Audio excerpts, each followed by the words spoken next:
We're back from Swan Bevy Farm, showing you just a couple of tips. Today I thought we'd talk about cold frames. So I'm going to show you two examples of existing cold frames that we have, and then one idea for a cold frame that we used a few years ago. So this is our newest cold frame. What we found was just an old window that fortunately had been left with the farm when we purchased it.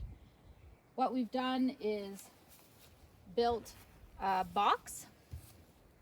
We've added the storm window with some hinges. We actually had to replace one of the panes.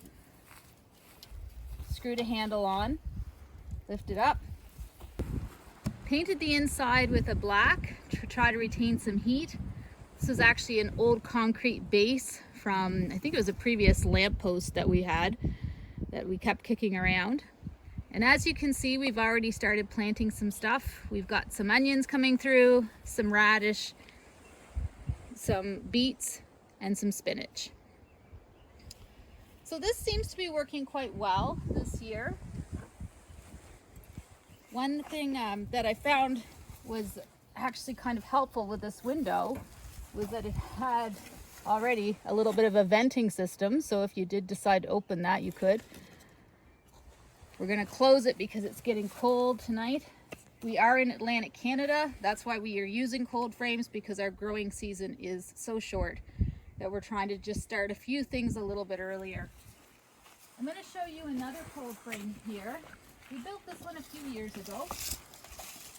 Again, I was really fortunate to find an old piece of plexiglass that had been left on the farm, really heavy. We kept that around and then just built a box underneath it. We've lined the inside of the box with some old styrofoam that I think actually came from packing boxes. I think we had some appliances in those that had arrived. And we've got arugula coming through and a lot of different greens. I planted this one. It's nowhere near as pretty as the previous cold frame because my husband did that one. I'm not saying it's a competition, but if it was, I think my arugula is winning so far. So we'll cover that back up. Mine isn't as fancy. You have to just drop the plexiglass on, but this has stood up to a couple of winters already. So it's pretty rugged. So as you can see, we have an old antique cedar. And this clearly was not a piece of machinery that still could be used. As you can see, the wheels are starting to come off of it and it's falling apart. But instead of throwing it, we actually put it here on some patio stones as a feature.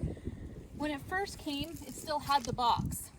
So at that point in time, I actually took white bale wrap. You know, we have an abundance of white bale wrap that's used, and I've never figured out great ways to recycle it.